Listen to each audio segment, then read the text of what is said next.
Hey everyone, and welcome to another episode of Captain Hunter's podcast, the podcast that is dedicated towards bridging the divide between the police and the communities that they serve. I want to thank you all for tuning in, for coming along, for downloading, for liking, subscribing, and for sharing. Thank you so much. And I want to encourage you to continue to do that. Please make sure that you're sharing this podcast, that you're subscribing, and that you are giving it the good thumbs up and rating it highly. Thank you so much in advance of your support. Remember, you can help to support the podcast through Venmo, PayPal, Cash App. All of those are cptlhunter, Lawrence Hunter, cptlhunter on PayPal. Remember, we have a Patreon page, Captain Hunter's Podcast on Patreon. And so those are the ways that you can help to support the podcast. Make sure that this information keeps going and flowing towards you, the listener. Make sure that you are following me on Facebook, Captain Hunter's Podcast on Facebook, cptlhunter on Twitter, cptlhunter on Twitter, cptlhunter on Instagram. Those are my social media accounts, so make sure that you are following me and going along with us as we take this journey together. Got a great episode for you today. In this episode, I'm not exactly sure who's actually interviewing who. I had a great time talking to a couple of ladies from the Fruitloops podcast. Fruitloops, Serialkillersofcolor is the name of the podcast. I heard of them, as I'll explain in the episode, as a member of a podcasting group on Facebook that I'm a member of. Heard about them and took a listen, enjoyed what I heard, enjoyed their comedy, their energy. And I know people may say, how much comedy can you have when you talk about serial killers? But they certainly have a way about them that makes it seem more palatable and more easy to listen to, as they have a great energy about them. So I wanted to kind of feature them on the show, and they were so kind and gracious enough to come on the podcast. And we had really had a great time talking. And Wendy and Beth are their names, and they came on the podcast and answered a few questions. And next thing I know, they turned the questions on me, and I had to answer their questions about law enforcement. And I'd appreciated that because it showed that they were willing to have the conversation. So many times I've reached out to people and they don't want to talk to police officers. I would assume that many people don't want to talk to police officers. But I appreciate them for coming on the show, willing and wanting to have that conversation and ask those tough questions of officers or former officers, and ask them why they do what you do. And, how do you feel when this happens? And how did you feel as a black officer and all that kind of stuff? So it was a great time, as you'll get to hear in a few moments here. So just a little bit about the Fruitloops Serial Killers of Color podcast. It's a weekly podcast where two true crime enthusiasts bring you stories about people of color who rarely get media coverage, bringing diversity to the true crime conversation. So once again, they have great energy about them. You can listen to their podcast either on the web or on iTunes or Stitcher or, wherever you get your podcasts. Make sure that you're tuning in and listening to them. So just give them a listen. And once again, subscribe to their podcast and become a listener to what they got going on.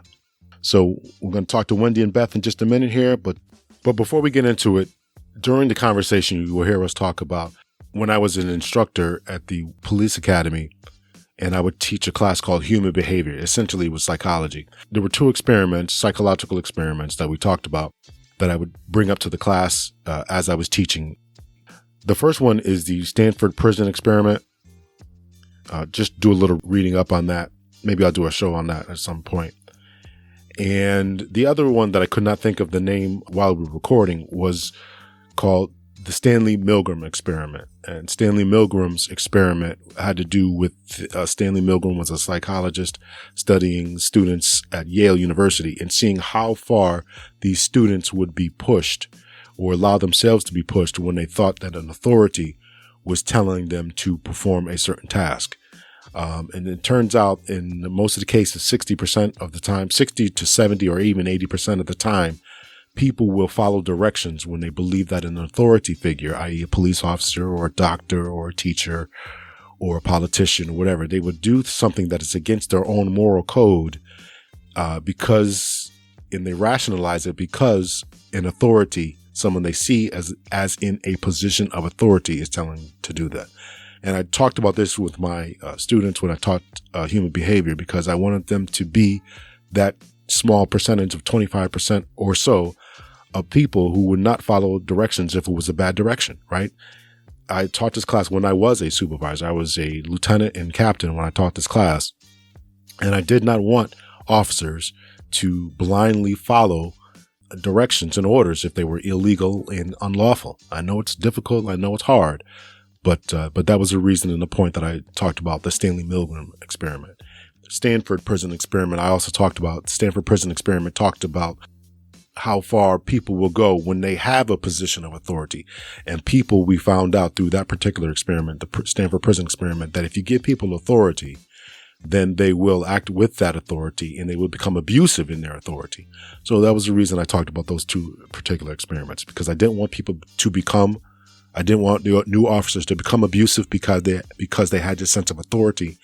And when pushed by a senior officer or by a supervisor to do something immoral and or illegal, I wanted them to be those type of people that would stand up and not go for that kind of stuff. So I could not think of the name of it during the episode, so now you know. So here we go. Here's the episode, Wendy and Beth, Fruitloops, Serial Killers of Color podcast. So thank you to Wendy and Beth for being on Captain Hunter's podcast. I truly am honored to have a couple of Fruit Loops on, and thank you so much for coming on. Well, thank you. Yes, thank you so much. We're really happy to be here. Well, thank you. I got turned on to you guys' podcast because I'm a member of the podcast group on Facebook, and they were kind of going over different podcasts that people listen to. And so your podcast came up. One of the people in the group said that they followed you guys' Fruitloops podcast. I'm like, what the heck is this? So, so I clicked on it, and you and many others. Yeah. So I clicked on it, and you guys' energy is great and fantastic. So I decided to reach out, and I'm glad you guys came on the show. Well, really happy to be here. Yeah. Yeah, we are honored. So thank you. Thank you, Captain Lawrence Hunter. Wendy and I are going to have some conversations, I can see, because I've understood, and I'll get into this a little bit later, that you have a problem with the police, which I get. So why don't we just start off right here? Let's start out on a friendly note here. Why don't you guys tell us about yourself, Wendy and Beth? You go ahead, Wendy. Okay, so I'm Wendy Williams, and I'm a African American Latinx first generation woman of color, member of the LGBTQ community. I check a lot of boxes. I'm also a mother of 2 kids, and I host a podcast with my homegirl Beth, who's the best white lady in the game. And we just we started off falling in love with podcasts, and that's sort of how we connected. And then we fell in love. We noticed that we loved true crime, and we noticed that there weren't at the time we started, weren't any true crime podcasts about people of color. And at first I thought there were no such thing as serial killers who were not straight cisgender white dudes. But Beth, the OG of true crime, was like, oh, no. They exist. And I was like, well, how come there aren't any podcasts about them? And we were like, screw it. Let's just do it ourselves. So that's how Fruit Loops came about. It's a play on words. We have fun talking about true crime. We don't take ourselves seriously at all. And we just try to tell stories. There's a lot of nuance that comes with people of color all across the world. And white supremacy is something that we get into. We talk about the history, because it does. Context is everything. And so we try to get into the nuance of the story, not just the victims and the crimes. So, yeah, we actually thought of doing this podcast, like Wendy said, because we couldn't find another podcast that was talking about people of color, and we didn't know why. And I found an article on Psychology Today that said that there weren't a lot of stories out there because people weren't that interested in stories about people of color, the victims. Mm-hmm. And that I found really offensive. And Wendy did too, I think. Oh, yes. And so we wanted to put those stories out there. Yeah. Go ahead, Lawrence. I'm offended as well. I didn't. Yeah. So you guys talked about a little bit about white supremacy. I mean, did the article talk about why that is? I mean, just people just aren't interested, or? People love a story about a beautiful white girl. Usually, it didn't really talk. It didn't really talk a whole lot about why, but that's what we know public, why. Yeah, the news is racist. Yeah, yeah, but it's no secret. The secret is definitely out on that one. Huh? Yeah. So, Beth, you are a white woman, and obviously you said that you were offended. Yes. You were offended by this article. So what offended you about it, and what made you decide to hook up with Wendy and try to get on this podcast that talked about Black people, people of color, and crimes and things like that? Well, I just find it offensive when people don't want to dismiss a whole race of people, saying they're not interested in their stories. It's just offensive to me. And I would not have started this podcast by myself, for sure, because I don't have the experience that Wendy has. Being a white person, I just don't know that much about what it's like to be a person of color. And so Wendy is Wendy's the resident expert. Yes, the expert on that. Yeah. but Beth, I always say she's the OG of true crime because she's been studying like true crime and psychology just like as a hobby for decades. And I've been a Black woman for decades. And so we just, our for a long time now. Powers together. Yeah. Okay. Let's talk a little bit about the true crime aspect of it. Now, I got to be honest with you. I was not very much into true crime. As a police officer, I live true crime almost every day, right? I go to work and that's what we're dealing with all the time. So I did not come home and want to turn on a podcast or whatever into it. So how did you guys each get into true crime, and what made you so fascinated by it? I'll let Beth go first. Okay. Well, the first true crime book I ever read was Helter Skelter about Charles Manson, and I just thought it was fascinating. And I read a lot of true crime books like Anne Rule and stuff like that. I just found it fascinating, and I've never been able to really figure out exactly why. I think it's because I don't understand it, and I'm trying to understand it, and I've come to the realization that I'll never understand it, but that doesn't take away the fascination. So I think that's what it is for me. What about you, Wendy? I just love the gory details, and I just love blood and guts, and I have always like watched Dateline and stuff like that, and been into crimes and stories and stuff like that. But once 2016 was a pivotal moment in my life, I think in many people's lives. And I had been listening at the time to a lot of political podcasts, and come November 2016, I was just done with them because they all deceived me. And so I just started diving into true crime, and I just couldn't get enough of these stories. And I was trying to like stump Beth, like, have you heard of this case? Have you heard of this case? Have you heard of that case? And she had like heard of all of them. And then I just became obsessed. So I've been obsessed ever since. I tell a story. Well, I don't actually talk about this story very much. So one day we were working, and I worked the midnight shift for a number of years. Mm-hmm. And somebody had brought in a serial killer book, a book about serial killers, that lived in, I think, England in the 1900s or so. Was it Jack the Ripper? No, it was about a number of serial killers. It was Jack the Ripper. It was other ones.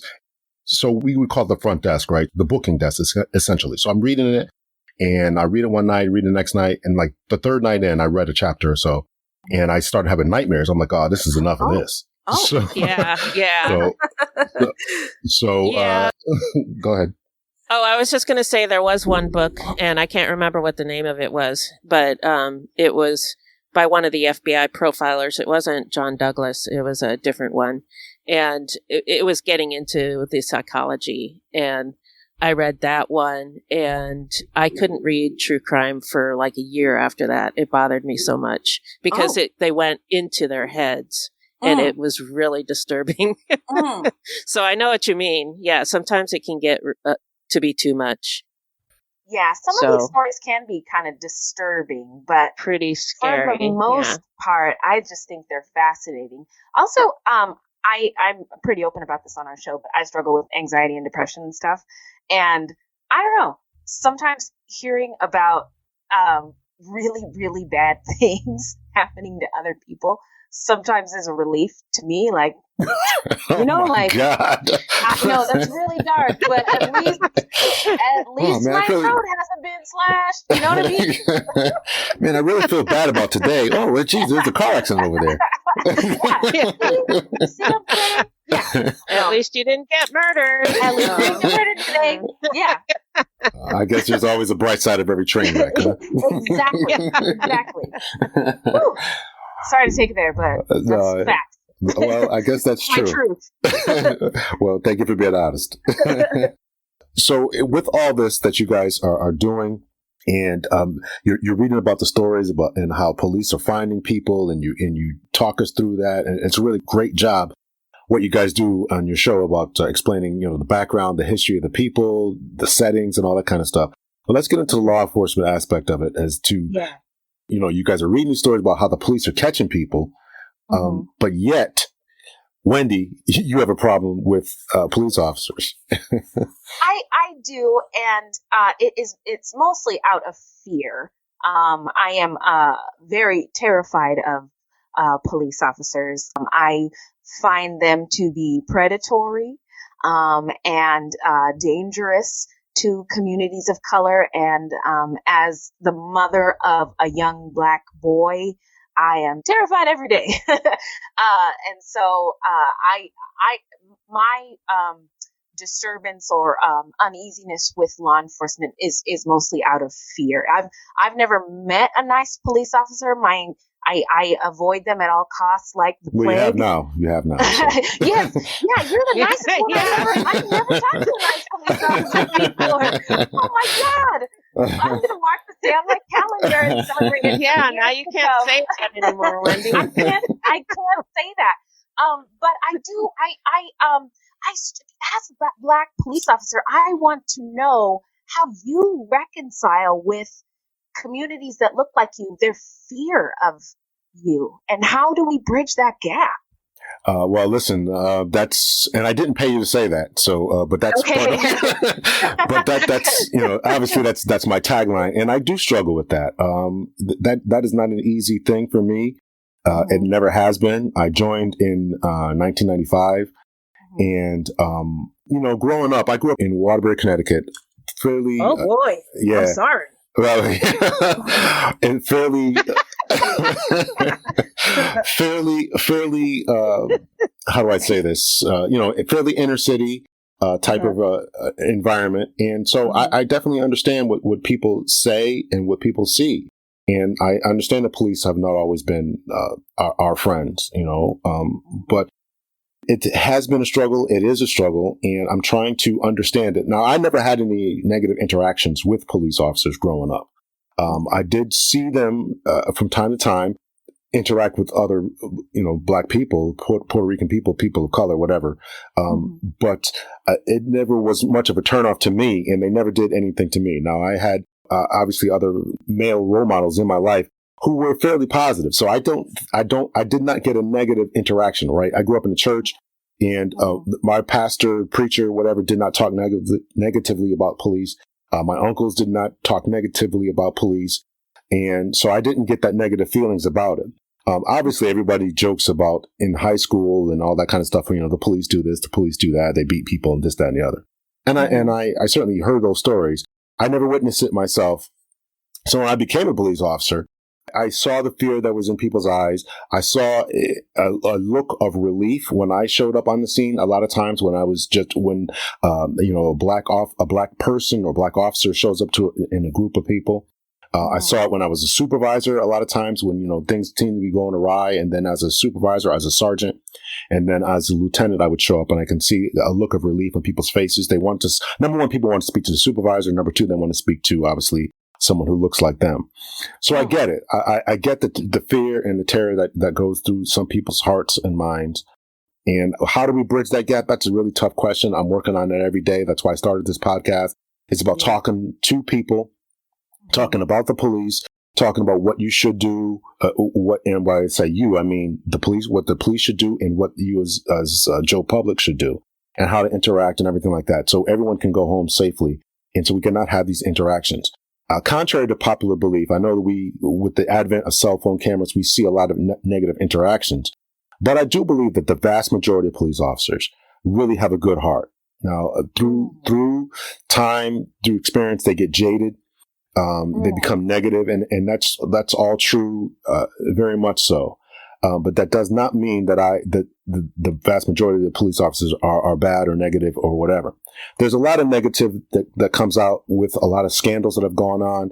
In LA, they had the Rampart scandal. We had Rodney King, just a recent scandal that has been going on in Baltimore about these police officers who are selling drugs, stealing drugs, planting drugs, and things like that. And the case in Baltimore is really interesting because if you look at the mugshots of the police officers who have been arrested, half of them or more than half of them are black officers. So this problem that goes with being a police officer, there is a problem with white officers who don't understand black people and then go into communities and then, abuse people. But as we can see in Baltimore, even Chicago and other places, it's not isolated to white officers. The black officers are now participating in this as well. So there is a power dynamic that goes along with this. And I talk about that. I actually taught a class called Human Behavior. In that class, when I taught human behavior, I talked about not only how police officers should interact with people when they go into a scene, right? Because you're walking into you as a police officer is walking into a scene in which people are being devastated, right? They lost a loved one. There's been a bad car accident. You're taking people's kids away, all that kind of stuff. And so there's a human reaction. So I want police officers to be prepared for that type of human interaction. But I always left the class and I talked about a very famous psychological experiment that was done in the 1960s. I forget the guy's name right now, but anyway, the purpose of that experiment was to show how much people will listen to authority. It was actually done in Yale University. The Stanford Experiment? Well, that was done in Stanford. Those are two experiments I do talk about. I do talk about the Stanford Experiment, which is very powerful. I do talk about that. I always leave the class when I talk about those two experiments. The first one, yes, it's the Stanford Experiment, and the other one, it's killing me.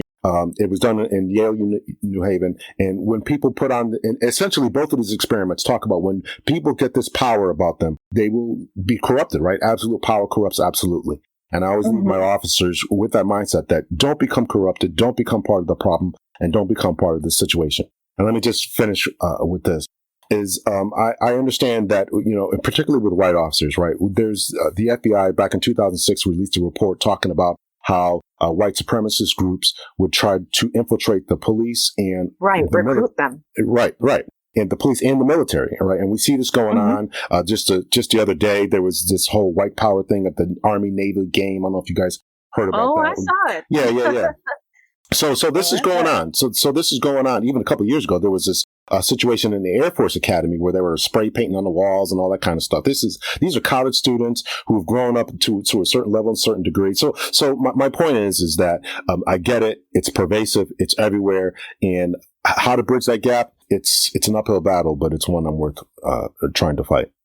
What are your thoughts on abolishing police? Oh man, I do think that police need an overhaul, a major overhaul, a system reboot. We understand that police officers or policing in this country, and I talked about this in a number of episodes. Please go back to and listen. I'm talking to the audience now. Please go back and listen to the previous episodes. I talk about this in a number of episodes where the police in this country have been founded in slave catching and thank you. And they have been founded in protection of the property of rich people, right? That was going on in the North, right? So we were protecting the property in the North, and in the South, again, they're protecting property, right? So this is the problem that we have. So these systems need to be overhauled and need to be rebooted. I think rather than abolishing the police, I think that we should have some type of system. What I think we need is a federalized authority. If you look at other countries comparable to the U.S., first world countries, they have a centralized system of policing, right? And that's what we need here. I believe you guys are in Arizona, right? You guys are in Arizona. So the laws could be completely different. So I live in Connecticut. I actually went to Arizona once. So I can get on the point. Still in Connecticut? Yeah. Well, I'll be moving soon. So. Okay. So I get on the plane. As a resident of Connecticut, I'm used to the laws and practices here. I get on the plane. I go to Arizona, and some of the things can be completely different. I then get on another plane. I think, Wendy, you grew up in Washington, right? Is that right? Yeah. So I actually my son was stationed at an Air Force base in Washington. So I went to go see him over the summer. So I can get on a plane, go see my son or see your family in Washington and have a completely set of rules and regulations. Now, there are some standards. Yes, there are some nationalized standards, court rulings and things like that. But that is a problem. That is a huge, huge problem where we can go to different parts of the country and things are done so differently. Just today, I read an article in the Chicago Tribune about how the new coming superintendent or chief of police in Chicago is changing their promotional system. Okay. So that's actually a problem where in Chicago, it takes certain, they would call it a merit system, right? The merit-based system to them is, and I'm hoping I'm saying this right, is that the more proactive and more productive that you are, then that goes into your opportunities to being promoted. Here in Connecticut, or at least in my department, and many other departments that I've sat on promotional panels for, it's all based on a test, right? So there's a written test and then there's an oral board type of test. So think about how unfair that is. So I can be tested based on my aptitude, right? Here in Connecticut, I'm testing on my aptitude, my ability to speak, my ability to take a written test and all that kind of stuff. Where in Chicago and other places, it all depends on why or how productive you are, how many motor vehicle stops. Exactly. And that is why, exactly. Yeah. And that's why we get so many corrupt police officers, because I want to move up the ranks. So what do I got to do? I got to get all these drug busts. What do I got to do? Arrest more people. I got to arrest more people. And that is a serious problem. So I think abolishing the police, I don't know. But I do think we need a very major system overhaul. Okay, that's fair. Yeah, I agree. I can agree with that. I fucks with that idea. Am I allowed to swear on here? Sorry, I did it already. It's all right. So I listened to an episode where you talked about, I think you were talking with another police officer about how people of color are not really interested in becoming police officers. Correct, yes. I listened to that episode too. What do we do? Yeah, how do you think we can get more people interested in getting on the police force? Yeah, so that's part of the changing the problems and the perceptions. When I became a police officer, many of my friends, obviously the majority of them were black, were like, oh, how can you do that job? And they would ask me what it was like, and I would tell them, listen, I enjoyed it, and I really did. I enjoyed doing what we were doing, but all they thought of was that I was chasing people down and beating them up. Right. So were you? I was not. I was not. I certainly chased people down, but I used the correct amount of force. but I think the conversations like this need to happen because people need to be upfront and need to be honest about what goes on. Number one, and number two, I think that people need to understand that what you see on TV is not always the way that it is, and that there are good police officers out there who are not abusing and using their authority to negative levels. So how do we change? How do I change that perception? Listen, I don't know. It is an uphill battle. I talk to people. I was part of my recruitment team. I went to colleges. I went to schools. I went to churches. I went to barbershops and talked to people, and then they all had the same mindset. My son is in his early 20s now, and many of his friends who were kind of, even though my son is in the Air Force, some of his friends, they may be going to community college or working a job and everything like that. Fairly positive people, right? No criminal records and all that. And I would talk to them and ask them to be, consider taking the test. And they weren't interested either. So I don't know. And I know that I certainly did not present a negative image of law enforcement. So this is a problem that we have to have, and it's a problem that needs to change. It really does need to change. I don't see anything changing without more people of color in the police force. Listen, it's only going to get worse. If people think that it's problematic now, with the police officers who are out there, imagine if there's less police officers. And we've been given a great opportunity, right? Before we understand the shackles were on black officers, they only would allow 1 or 2 officers. The police officers, if you were black, were not allowed to arrest white people and all this kind of crazy stuff. Right. Now we're chiefs of police and all that kind of stuff. If we decide not to, the young generation decides not to become police officers or firefighters or enter into the military, what do you think is going to happen? It's just going to get worse. It's just going to get worse. That resonates, and so I'm trying to change that mindset. So what do you do as a black officer when you see a white officer doing some fuck shit, like saying the N-word, unnecessary force, pursuing black people in a predatory fashion when white people are doing the same stuff in these you're in Connecticut, so there's probably a lot of fancy white people over there doing the same stuff over in their neighborhood. So what do you do when you see wrongdoing in the department? And are you even able to speak up as a black officer, or is your career going to be ruined and then the problem never gets better? Even though there are more black officers, there's just we're there, but we can't say anything. So, yeah. So that's a really good question and a really tough question. I got to say, and I'm really going to be honest with you, I never saw that. I saw that one time when. No, I'm dead serious. I'm dead serious. I saw it once. Were you a police officer for one day? How long were you on the force? I was on for 24 years. There was a day when I don't think that they knew that I was actually there. And so it was a big kind of fight that was going on outside. A number of officers showed up, and I heard this guy call one of the persons who was under arrest the N-word. So I'm walking around the corner, and of course the guy sitting down, he's looking at me. I'm looking at the officer, and I can see the officer drop his head. And so a little bit later, the officer did apologize to the guy, and then he came up to me and apologized.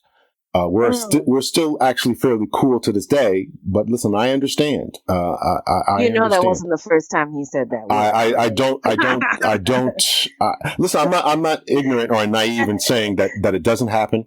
When I talked about working at the booking desk. When I was a supervisor at the booking desk, people would constantly come in and say, "This officer called me the N-word. This officer did this, did that." And I would give him. We had a complaint form. I said, "Okay, listen, give me a complaint form. Do you have the guy's name? Do you have his badge number? Do you have his card number? Things like that." And a lot of times they wouldn't have it. They wouldn't know. Okay, describe the officer. What did you look like? What street were you on? That way I can try to isolate this kind of stuff. And one of the biggest frustrations is that people don't complain, or they don't have this information, or they won't tell me what street it was on. And they would say things like, "I'll just forget it. You guys ain't going to do anything anyway." I'm like, well, listen, you got to tell me. I'm standing here just like you are, man to man. Tell me what happened, and I'll deal with the situation. And a lot of times they wouldn't fill out the form. We had a policy where even if someone doesn't want to fill out the form, we still had to investigate. So I would still look into it to the best of my ability. But as far as people doing things that they weren't going into certain neighborhoods, targeting people, I never saw that. I never saw that. I never saw that. A couple things that are kind of wild about policing in the United States is the recourse that officers have. Like in some police departments, complaints are not released to the public. In other departments, after a year, any complaints that they had or wrongdoings on their record are erased. In some jurisdictions, you're not allowed to file a complaint against a police officer. So there's all these, you're right. There should be, I think my dream is to abolish police. But if we do an overhaul, I do agree that a federalized system that is uniform and just is definitely in order. But I mean, I am just so frustrated by policing, and out of fear, again, tell my children to be careful around the police, because as Black people, they are, for some reason, they're just afraid of us. And I don't understand why police are so afraid of a Black body and can treat it with such disregard, either by shooting it.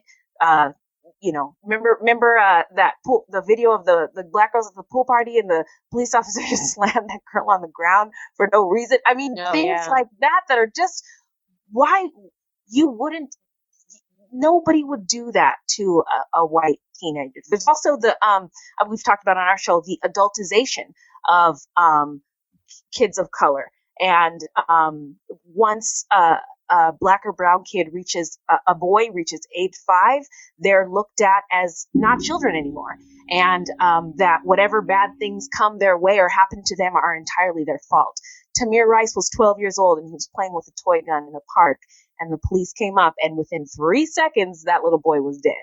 So I can't get those things out of my mind. And I wonder what you do when you see the news and see there's been so many examples of just how wrong policing in the United States is. What do you do? What do you tell your friends? How do you explain yourself? Yeah. Listen, this is a tough conversation. In 1997, I believe that was the year of Amadou Diallo. And So you remember this one, Beth? 42 gunshots, and the man was just digging in his wallet to get his identification in front of his own goddamn house. Yeah. So I got a lot of phone calls about that. I was on the job for 2 years, and I got to try to explain this. And I'm going down the road of what I was told about use of force and all that kind of stuff. Obviously, people weren't buying it, and I don't know if I was buying it. And that actually kind of started me on my journey about reading a little bit more, exploring a little bit more. Well, why this? Why that? And so I saw the same pool party video that you saw. That was down in Texas. The more recent one with the doll, that was down in Phoenix, right? With the dollar store. Family. The dollar store. Yeah. So listen, I'm just as hurt by that. That was nuts. Tamir Rice, all this kind of stuff is really, really devastating, and I don't have explanations for it. Only thing I can do is try to change it. As far as, yes, I agree with you. The looking at children who are above the age, I think psychologically it's like age 8. People, they stop seeing them as whatever. It's different for boys and girls. Right. So girls, it's I think it's 8, and boys it's 5. Right. So this is a problem, and so we have a serious problem. And this is not a policing problem. This is a cultural problem, right? This is a United States problem. The same type of things that we're talking about happen in doctors' offices, in prescribing of medications, right? They give more medications to white people than they do to Black people. White women. Right. And so the same thing happens in schools, in how they suspend people in disciplinary procedures. So this is a problem that needs to be addressed across the board. And there has not been a racial reckoning in this country for a number of reasons. That is too far for me to explain. And this problem that we're talking about is really just a cultural United States problem that we really need to look in the mirror and say, this is the problem. But I think, that's a good point. Really good point. I think a bigger problem is one that Beth could answer is, why does this persist? Now, I'm not asking you to speak for all white people, obviously. But, right. Explain yourself, Beth. But what's going on? Your cousins. What's going on? Well, you said that you guys said that in an episode the other day. Don't you know him or something like that? I heard that in an episode. Yeah. Why people know each other? So, why does this happen? Why? And the police are just a symptom of this problem. And at one time they were the gatekeepers of white society, keeping the others away and keeping them in their place. That's changing slowly, but it's too slow. I think part of the problem that I see is that a lot of white people don't think that there's a problem. They don't. They think that racism is solved Yeah. Barack Obama, it's all good. Yeah, it's solved. Yeah, it's solved now. So why do you keep talking about this? Because everything's good now. Yeah. They don't understand. They don't see. And there's a lot of things that I didn't understand until we started this podcast and had a lot of discussions. We just don't talk about it in white society. You know, we're like, oh, racism is solved. So, but it's not. Yeah. So, I think having more discussions and sharing this information is really important. Absolutely. Yeah. Yeah. We're doing the Lord's work over at Fruit Loops. But yeah, we're doing what we can. Yeah. And having conversations, I think is I think the easiest way to start. And we always say on our show that it's a safe space. Like me or Beth might not always say the right things or have the right language to talk about this problem of really racism in the United States, racism and xenophobia and all that stuff. But at least we're trying. So it's a start. Yeah. And I was pretty nervous about doing a podcast about people of color because I was afraid I would say something offensive. And Wendy said, well, we'll just call our podcast a safe space and just talk. And I think a lot of people are nervous about talking about race. Like even talking about race might be racist, you know? Yeah. Yeah. Like when somebody's like, he's African American, and they say it like really pronounced, like they don't want to say it wrong. You know what I mean? They could just say or they they look away, or they say it really quiet. You know, like just saying it is racist. Yeah, it's not. You gotta talk about it. Tell the truth. Say it with your chest. Yeah. Yeah. I think that's the only way is to talk about it. Yeah. And I definitely agree that there's a lot of white people who don't think that there is a problem. I did talk to one guy, his name was Michael Bell, it's a previous episode, and he said, he was an Air Force colonel. I think he was actually a major at the time. And so he said, and he admitted this during the interview, he said, when I saw these things on the TV and read about them in the newspapers, I thought the black community was exaggerating. I thought that they were just whatever. And it wasn't until it had come to his house, into his home, right? The police in Kenosha, Wisconsin had killed his son, and there was a big cover up. And so he thought that God. So he thought it was something that only happened in one particular community. And so when he saw it firsthand, when it came to his house, then he understood that there is a serious problem with policing. And so, and it's very unfortunate that so many people don't think that there is a problem, think that everything's okay, that certain people are just whining or complaining, or they need to get their stuff together or stop committing so many crimes or whatever they think, and stop being, as Wendy said, targeted or overly policed and all that kind of stuff. Okay? So. And I think a lot of people don't. I was just going to say, a lot of people don't look at things like that unless something happens to them, unless they're impacted in some way. Yeah, and that's unfortunate too. Yeah. I think that's human nature though. I was talking to a dude. He's a rich white guy, and he was like so excited because he went on a ride along with police. And I was like, you got in a police car on purpose and rode around with them all day? Like it was baffling to me. But he was so excited. He got to put on a bulletproof vest and ride around with them all day and like go into like crime scenes and stuff. I was just like, oh my, like to me that sounds very dangerous, because you might not get out of that car or ever go home again from my vantage point. So I just thought that was really strange. And again, I think white people and people of color look at police very differently. Like Beth probably can attest to this. Like if something bad happens to you, your first thought is call 911. Call 911. Yeah. I gotta get the Annies over here. I gotta call the pastor. I think of calling so many other people first before the police. Because it could, because if I get shot, whoever called the police ought to be on trial for accessory to murder. in my opinion. But having this conversation with you makes me a little less fearful. Like I have a little bit of hope that there's a way for things to improve. And maybe by just having these conversations, we can all get there. I think that the police need to take this first step forward. And that what I would suggest, if there's any other officers listening and or chiefs of police, I think the first thing that they need to do is develop those community relationships. We had a PAL. Yeah, I think that's really important. We had a PAL program, Police Activity League, in which I coached for a while.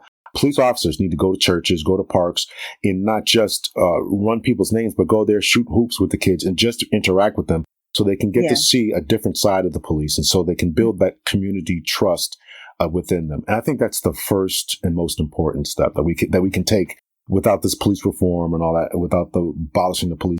Just get to know people on a one-on-one basis.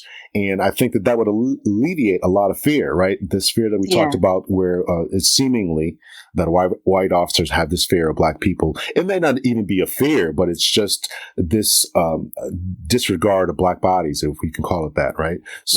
So they can get over that and see, man, this kid over here is really trying. I know he's got some problems, but he's really trying. Let me help this kid, help him to go to school, or, buy him a cheeseburger or whatever. And you really get to know people, and that will break down this binary and wall that we have between us. And I think that would help to bridge that gap very much. I got two questions for you. One, is your son at Fairchild Air Force Base? I'm sorry? Is your son at Fairchild Air Force Base? He was at McCord. He's being reassigned though. Oh, okay. Yeah. Anyway, and then my other question is, if a police officer buys a cheeseburger, does the department reimburse that officer? I hope not. Oh. I hope not. Okay. But anyway, I agree with you. Yes, I agree very much so. I was going to say that when I was younger, when you're a teenager and stuff, you like you were talking about in school, you hear stories. And so I was a little bit afraid of the cops. I was afraid they were going to, I don't know. I don't do anything wrong, but I was afraid they were going to bust me just for whatever reason. Yeah. And it wasn't until I was older and I actually met some police officers. My sister dated a police officer, and I had to call 911 a few times, and the ones that were nice to me, I was like, oh, okay, cops are okay. And so when you were talking about the community interacting, or the police interacting with the community, I think that is key, really. Having conversations, and the police officers, like you said, interacting with the community in a way that's not policing. Right. Yeah, it's huge. It's huge. It's number one. We can do that. Police officers could do that today, literally. And within, 6 months, the public would definitely have a different view of them. Now, all the barriers and all the prejudices would not go away overnight, but you would have a different view of the police if you knew that they were going to your church and they were showing up they were passing out Halloween candy and giving out Thanksgiving turkeys and all that kind of, your view of them would be so hanging out. Yeah. Do they do that? I did that. Yeah. I went to our local boys club, and I passed out turkeys to the boys club. Yeah. Yeah. Oh, damn. I did that. Okay. Yeah. So, okay. Yeah. a lot of things really had to do with the vision of the department, and the vision of our department. I know it's Connecticut, but we really did believe in community engagement. I told you about what I did on a Thanksgiving one time. I coached in our police activity league. We have community engagement. We shut down the road just this past summer. Well, actually, I was gone. I was retired at the time, but they shut down the road and let the kids come, and they had a bouncy house and passed out hamburgers and cheeseburgers just to get to know your police officer. So that kind of stuff, is something that we did, and it is very, very important. That's why when we had, for lack of better terms, some controversial shootings and other controversies, when people tried to say it was racist, the two groups that chimed in to defend the police department was our local NAACP chapter and our I forget the name. I forget the name of the organization, but it was the Hispanic Coalition or whatever. Those two groups came to the police department's defense when it tried to put in the paper that, in the newspaper, that we had done some things wrong. And I was working at this time. And so the more community engagement you have in working with the public, it's especially the minority groups, NAACP and Hispanic coalitions. If you build those coalitions, they will come to your defense, and our department really speaks well and highly of that. Now, I'm not saying that we didn't have problems, because we did have problems and things did happen. We had to fire a number of officers for a number of different things, but firing people and taking those disciplinary actions really means something, and they help to turn the public perception around. So. Mm-hmm. I'm gonna add that to the prayer list. Police coalitions. Yeah. Well, go ahead. I'm sorry. I can't think of anything else to add. Like, this has been a very rich, meaty conversation. Very much so. So, I truly I thank you guys for coming on. And let's just talk about Fruitloops for a little bit. You guys are how many episodes in? How many seasons? You guys do seasons, episodes? I'm going backwards, so I've only. So we have 3 seasons. Okay. They're going to get worse as you go backwards. Quality's going to get worse. Quality's going to get worse. So, but we have 3 seasons. We have 90 episodes total, but 71 episodes that are released for free. We have some bonus content. So there's some bonus episodes that we have on our Patreon and Patreon pages. We're pretty committed, so we're gonna keep it going. We're gonna take a little break for the holidays, but we're in it. We're in it to win it. So when I first heard about your guys' podcast, I was like, yeah, okay, this is a great idea. About time people are talking about, serial killers. And then I started thinking, wait a minute, how many black serial killers or people? We get that a lot. I'm telling you. Yeah, we get that a lot. We get that a lot. But the OG is on the line here. She'll tell you there's lots of them. Okay. And we keep getting There's tons of them. We have a whole... Oh my God. Yeah, we have a huge list. Okay. Yeah. So we have like 4 years worth of I was going to say we'll be here for a long time. Okay, that's awesome. I'll be looking and listening, and I'll have to take a break every now and then because, like I said, I get nightmares. So I certainly get that. I certainly appreciate what you guys do. I think it's very important. I certainly appreciate you, Beth, for doing this. And bridging the gap, because I think that, as more people think like you and step into that waters, then, you get to know people and you get to understand that people are people. Everybody always hears about the white serial killers. We all get that. But if you know that black people have the same amount of problems, and if you tie it into what you guys have to mental health, there's a lot of different things that go in there. And if we realize we get people the mental health that they need, then we can stop a lot of this pain that we're all victims of. Right. Right. So. Right. Yeah. Hashtag be like Beth. Yeah. She's the best white lady I know.